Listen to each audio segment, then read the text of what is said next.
Now that we have a grasp on the role of a graphic designer and what being a graphic designer really is all about, and also some of the different areas or some of the different sub areas that you may want to explore in the world or the field of graphic design, we can now move the conversation into the fundamentals, the basics of visual communication and visual design. So, what really makes a design visually pleasing? Why is one design fantastic and a comparison design terrible?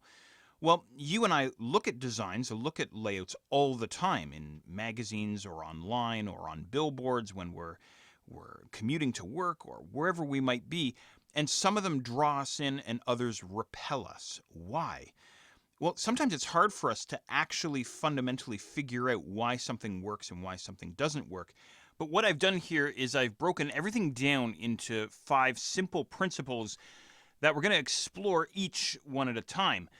But let's get an overview of these 5 principles first. The first principle is the organization of information inside of our layouts. So, how we decide to structure the content inside of our designs.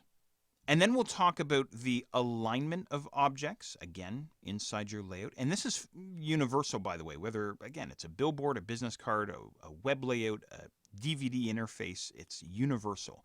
Next, we have the overall rhythm that the design carries. And then we have the contrast between layout elements. We'll talk about that. And then last but not least, the use of white space or negative space inside the overall design.